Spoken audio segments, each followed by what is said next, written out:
يهده الله فلا مضل له ومن يضلل فلا هادي له وأشهد أن لا إله إلا الله وحده لا شريك له وأشهد أن محمدا عبده ورسوله أما بعد فأعوذ بالله من الشيطان الرجيم بسم الله الرحمن الرحيم وإذ ابتلى إبراهيم ربه بكلمات فأتمهن قال إني جاعلك للناس إماما قال ومن ذريتي قال لا ينال عهد الظالمين وقال تعالى ما كان إبراهيم يهوديا ولا نصرانيا ولكن كان حنيفا مسلما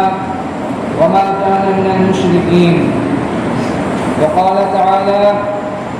ولقد آتينا إبراهيم رشده من قبل وكنا به عالمين صدق الله العظيم وصدق رسوله النبي الكريم ونحن على ذلك من الشاهدين والشاكرين والحمد لله رب العالمين. میرے محترم بزرگوں اور دوستوں، یہ ایام جو چل رہے ہیں، یہ ایام اور یہ دن حج کے دن چل رہے ہیں، اور کچھ ہی دنوں کے بعد قربانی کے دن، قربانی کے ایام آنے والے ہیں. حج اور قربانی ان دونوں کو حضرت ابراہیم علیہ السلام کے ساتھ خاص تعلق ہے. حج اور جو قربانی ہم اوراد کرتے ہیں، ان دونوں کا حضرت ابراہیم علیہ السلام سے ایک گہرا تعلق ہے. اس لیے مناسب معلوم ہوا کہ آج آپ حضرات کے سامنے حضرت ابراہیم علیہ السلام کی کچھ سیرت مختصراً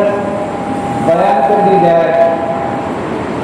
اللہ رب العزت سے دعا کریں کہ اللہ رب العزت کی بات کہنے کی اور ہم سب کو کہنے سننے سے زیادہ عمل کرنے کی توفیق عطا فرمائے. جب آدمی لوگوں کو صحیح بات بتلائے اور لوگ اس کا انکار کریں، جب آدمی لوگوں کے اوپر پھول برسائے اور لوگ اس کے راستوں میں کانٹے بچھائیں، جب آدمی یہ چاہے کہ لوگ گمراہی سے نکل کر راہ راست پر آ جائیں، جب کوئی آدمی یہ چاہے کہ لوگ تاریکی سے نکل کر روشنی کی طرف آ جائیں، لیکن لوگ اس آدمی کی باتوں کو قبول کرنے کے لیے تیار نہ ہو، لوگ اس شخص کی بات ماننے کے لیے تیار نہ ہو، تو پھر اس شخص کے دل کو تکلیف پہنچتی ہے، اس شخص کی دل آزاری ہوتی ہے اور اس کے دل کو تکلیف پہنچتی ہے. یہ کیفیت انبیاء علیہ السلام کے ساتھ بھی تھی، اور یہ صفت حضور پاک صلی اللہ علیہ وسلم کے ساتھ بھی تھی. اور آپ صلی اللہ علیہ وسلم کے بعد جو بھی اس امت کے اندر حق کی دعوت دینے والے آئیں گے، داعیان حق ہوں گے، ان تمام لوگوں کے ساتھ یہ باتیں پیش آئیں گی.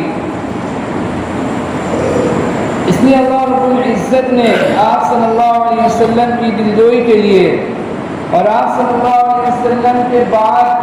آپ کی امت میں آنے والے جو حق کے داعی ہیں،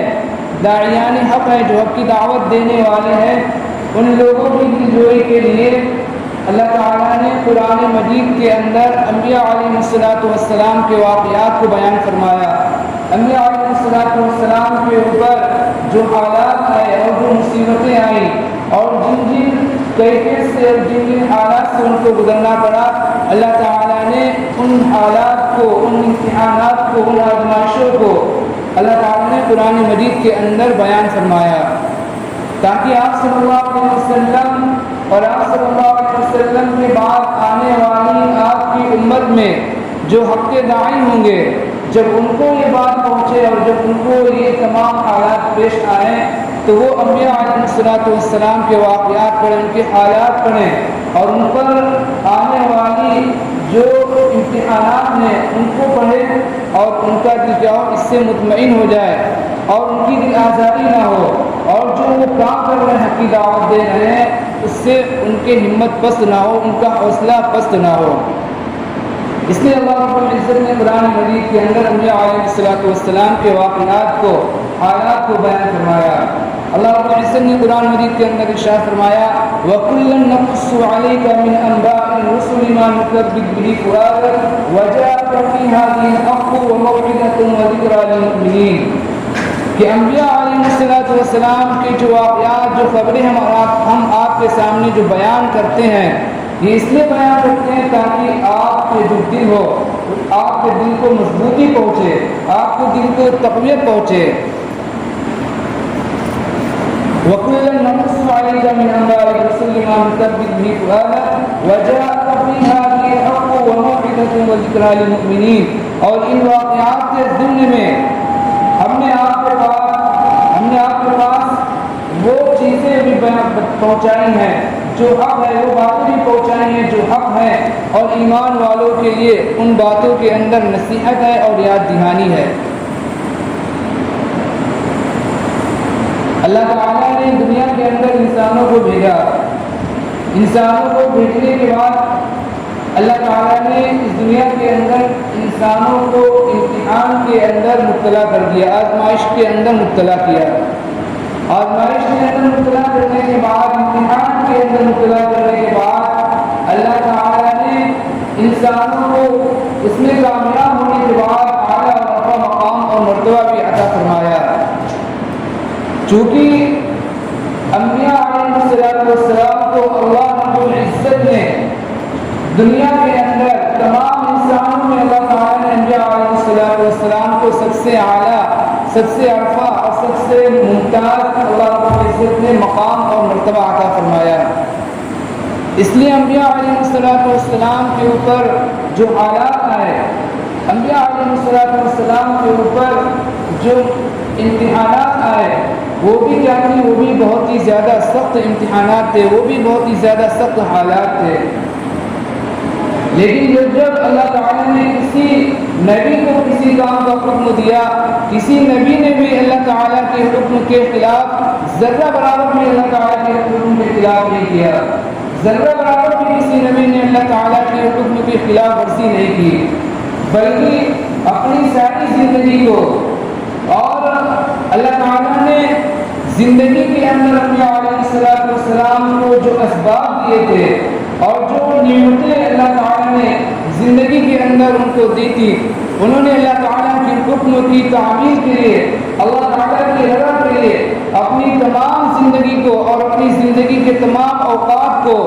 اور زندگی میں اللہ رب العزت نے ان کو جو اسباب دیے تھے، جو نعمتیں دی تھی، اللہ تعالیٰ کی رضا کے خاطر انہوں نے اللہ تعالیٰ کے راستے کے اندر لگا دیے۔ یہاں تک کہ جب اللہ تعالیٰ نے اولاد جیسی عظیم نعمت کو قربان کرنے کا حکم دیا، تو انبیاء علیہ السلام نے اس بات کو بھی ثابت کر دیا کہ اللہ رب العزت کے راستے میں اولاد جیسی عظیم نعمت کو بھی قربان کیا جا سکتا ہے۔ یہ تو انبیاء علیہ السلام، تمام انبیاء علیہ السلام کی جو داستان ہے، جو واقعات ہے، وہ سیرت ہے، تمام انبیاء علیہ السلام کی سیرت اعلیٰ رتبہ ہے۔ انبیاء علیہ السلام میں ایک بہت ہی جلیل القدر نبی حضرت ابراہیم علیہ السلام بھی ہیں، اور آپ کی جو سیرت ہے، اور آپ کی جو واقعات ہیں، اور آپ کی جو سیرت ہے، وہ سیرت اپنے اندر بہت ہی ایک نصیحت رکھتی ہے، اور آپ کی جو داستان ہے وہ بہت ہی عبرت والی داستان ہے، بہت ہی عبرت والی آپ کی سیرت ہے، اور نہایت دلچسپ آپ کی سیرت ہے حضرت ابراہیم علیہ السلام کی۔ حضرت ابراہیم علیہ السلام یہ جو نمرود کے زمانے میں آپ پیدا ہوئے، جب حضرت ابراہیم علیہ السلام پیدا ہوئے تو اس وقت نمرود کی حکومت تھی، نمرود کی بادشاہ تھی، اور نمرود انتہائی ظالم اور ظالم بادشاہ تھا۔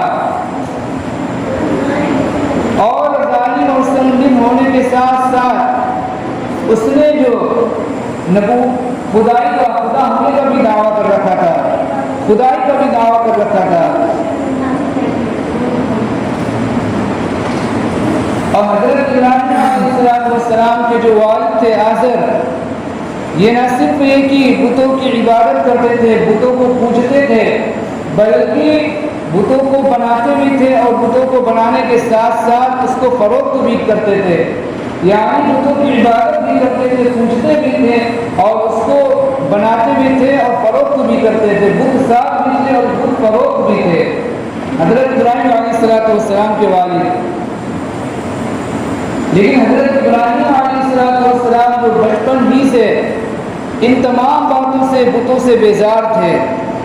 آپ کبھی بھی بتوں کے قریب نہیں گئے، بتوں سے آپ ہمیشہ بچپن سے ہی بیزار تھے. اللہ تعالیٰ نے قرآن مجید کے اندر حضرت ابراہیم علیہ السلام کے بارے میں ارشاد فرمایا وَلَقَدْ آتَيْنَا إِبْرَاهِيمَ رُشْدَهُ مِنْ قَبْلُ وَكُنَّا بِهِ عَالِمِينَ کہ ہم نے ابراہیم علیہ السلام کو اس سے پہلے رشد و ہدایت عطا کی. وَكُنَّا بِهِ عَالِمِينَ اور ہم ان کی صلاحیت سے باخبر تھے، ان کی صلاحیت اور ان کی خوبیوں سے ہم باخبر تھے. حضرت ابراہیم علیہ السلام کے بارے میں اللہ تعالیٰ نے قرآن مجید کے اندر ارشاد فرمایا. حضرت ابراہیم علیہ السلام کی اگر ہم سیرت پڑھیں تو آپ کی جو سیرت ہے وہ بہت ہی، اس کے اندر بڑی بڑی قربانیاں ہیں اور بڑے بڑے کارنامے ہمیں اور آپ کو حضرت ابراہیم علیہ السلام کی سیرت کے اندر بڑی بڑی قربانیاں اور بڑے بڑے کارنامے نظر آئیں گے. سب سے بڑی قربانی اور سب سے بڑا کارنامہ حضرت ابراہیم علیہ السلام کا وہ ہے توحید کی دعوت دینا. حضرت ابراہیم علیہ السلام نے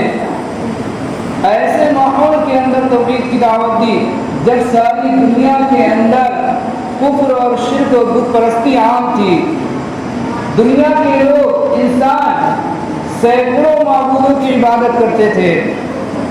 ایک اللہ کو چھوڑ کر سینکڑوں دیوی دیوتاؤں کی عبادت کرتے تھے، سینکڑوں معبودوں کی عبادت کرتے تھے، سورج کی عبادت کرتے تھے، چاند کی عبادت کرتے تھے، ستاروں کی عبادت کرتے تھے. ایسے ماحول کے اندر حضرت ابراہیم علیہ السلام نے توحید کی دعوت دی اور حضرت ابراہیم علیہ السلام نے توحید کی دعوت کا جو آغاز کیا وہ اپنے گھر سے آغاز کیا. سب سے پہلے جو شروعات کی ابتدا کی حضرت ابراہیم علیہ السلام نے وہ اپنے گھر سے کی. حضرت ابراہیم علیہ السلام نے سب سے پہلے توحید کی دعوت اپنے والد آزر کو دی اور تمام ادب و احترام کا لحاظ رکھتے ہوئے اپنے والد کے سامنے توحید کی دعوت کو پیش کیا. ہونا تو یہ چاہیے تھا کہ ان کے والد آپ کی دعوت کو قبول کرتے اور اس پر لبیک کہتے، لیکن بجائے اس کے کی دعوت کو قبول کرتے انہوں نے حضرت ابراہیم علیہ السلام کو بہت زیادہ سخت دھمکی دے ڈالی اور کہا لئن لم تنتہی لنرجمنک وہجرنی ملیہ کہ اے ابراہیم اگر تم باز نہیں آؤ گے تو ہم تمہیں سنسار کر دیں گے، پتھر مار کر ہم تمہیں ہلاک کر دیں گے اور اب تم ہم سے یہاں سے دور چلے جاؤ. پھر حضرت ابراہیم علیہ السلام نے والد کو توحید کی دعوت دینے کے بعد اپنی قوم کو توحید کی دعوت دی اور قوم کو سمجھایا کہ جن کی تم عبادت کرتے ہو یہ تو نہ نفع پہنچا سکتے ہیں نہ نقصان پہنچا سکتے ہیں. لیکن قوم نے وہی پرانا طریقہ اپنایا، وہی پرانی بات کہی کہ ہمارے آباء و اجداد بھی ان کے سامنے جھکتے تھے، ہمارے آباء و اجداد بھی ان کی عبادت کرتے تھے، اس لیے ہم بھی ان کی عبادت کرتے ہیں. تو حضرت ابراہیم علیہ السلام نے کہا کہ جب تم یہاں سے چلے جاؤ گے تو ہم تمہارے ان معبودوں کے ساتھ تدبیر کریں گے، کوئی نہ کوئی تدبیر کریں گے. اور اس قوم کے اندر جہاں ابراہیم علیہ السلام رہتے تھے اس قوم کے اندر وہ قوم سال کے اندر دو بڑے بڑے جشن منایا کرتی تھی۔ جب وہ قوم جشن منانے کے لیے چلی گئی تو حضرت ابراہیم علیہ السلام نے ان کے جو عبادت خانے تھے اس کو خالی پایا، اور خالی پانے کے بعد ان کے جو بت رکھے ہوئے تھے ان تمام بتوں کو توڑ ڈالا، اور جو کلاڑا تھا اس کو جو ایک بڑا بت تھا اس سے کندھے کے اوپر رکھ دیا۔ جب قوم کے لوگ واپس آئے اور انہوں نے دیکھا کہ ہمارے بتوں کے ساتھ، ہمارے معبودوں کے ساتھ یہ حال کیا گیا ہے، تو وہ غصہ ہوئے اور انہوں نے کہا کہ کس شخص نے ہمارے معبودوں کے ساتھ اور ہمارے خداؤں کے ساتھ یہ معاملہ کیا ہے، جس نے بھی یہ معاملہ کیا ہے وہ بہت ہی بڑا ظالم ہے۔ تو کچھ لوگوں نے کہا کہ ایک شخص ہے جس کا نام ابراہیم ہے، وہ بتوں کے بارے میں ہو سکتا ہے اس نے بتوں کے بارے میں کیا ہو، بتوں کے ساتھ یہ کیا ہو۔ تو حضرت ابراہیم علیہ السلام کو لوگوں نے بلایا، قوم کے لوگوں نے بلایا، حضرت ابراہیم علیہ السلام آئے اور ان سے لوگوں نے پوچھا، تو حضرت ابراہیم علیہ السلام نے کہا کہ آپ لوگ ہم سے بھی پوچھتے ہیں، آپ اپنے معبودوں سے جا کر پوچھ لیں، یہ جو بڑے معبود ہیں جن کے اوپر یہ کلاڑا رکھا ہوا ہے، اس سے جا کر پوچھ لیں کہ حال کس نے یہ کیا ہے۔ تو ان کی قوم کے لوگ نے جب حضرت ابراہیم علیہ السلام کی بات سنی تو ان کے پاس کوئی جواب نہیں رہا، اور انہوں نے کہا کہ ابراہیم تمہیں تو معلوم ہے کہ یہ بات نہیں کرتے، یہ گفتگو نہیں کرتے۔ تو حضرت ابراہیم علیہ السلام نے آگے فرمایا اُفٍ لَكُمْ وَلِمَا تَعْبُدُونَ مِن دُونِ اللَّهِ أَفَلَا تَعْقِلُونَ، کہ تمہارے اوپر اف ہے اور ان پر بھی اف ہے جن کی تم عبادت کرتے ہو، کیا پھر بھی تم اتنی سمجھ اور عقل نہیں رکھتے؟ اسی طرح ابراہیم علیہ السلام نے نمرود کے دربار میں بھی توحید کی دعوت دی، نمرود کو بھی توحید کی دعوت دی، لیکن اس نے خدائی کا دعویٰ کر رکھا تھا، وہ بھی اپنی حیدرمی کے اوپر رہا اور اس نے بھی دعوت کو قبول نہیں کیا۔ جب ان سے کوئی بات نہیں بنی اور ان کے پاس کوئی دلائل اور کوئی دلیل نہیں رہی حضرت ابراہیم علیہ السلام کو جواب دینے کے لیے، تو انہوں نے یہ طریقہ اختیار کیا کہ حضرت ابراہیم علیہ السلام سے کسی طرح جان چھڑائی جائے اور ایک میٹنگ بٹھائی گئی اور اس کے اندر یہ طے ہوا کہ حضرت ابراہیم علیہ السلام کو آگ کے اندر جلا کر ختم کر دیا جائے۔ لیکن اللہ تعالیٰ نے حضرت ابراہیم علیہ السلام کو آگ سے بھی اللہ تعالیٰ نے صحیح سالم زندہ نکال لیا۔ تو حضرت ابراہیم علیہ السلام کی جو زندگی ہے، اگر ہم ان کی آپ کی زندگی کو پڑھیں تو حضرت ابراہیم علیہ السلام کی زندگی میں کئی بڑے بڑے امتحان آئے، اور حضرت ابراہیم علیہ السلام اپنی تمام امتحان میں پورے کے پورے کامیاب ہوئے۔ اللہ تعالیٰ نے قرآن مجید کے اندر ارشاد فرمایا وَإِذِ ابْتَلَىٰ إِبْرَاهِيمَ رَبُّهُ بِكَلِمَاتٍ فَأَتَمَّهُنَّ، کہ ہم نے ابراہیم علیہ السلام کو چند باتوں کے اندر آزمایا تو ہم نے ان کو ان باتوں کے اندر پورا پایا۔ تو یہ مختصر سی حضرت ابراہیم علیہ السلام کی سیرت تھی۔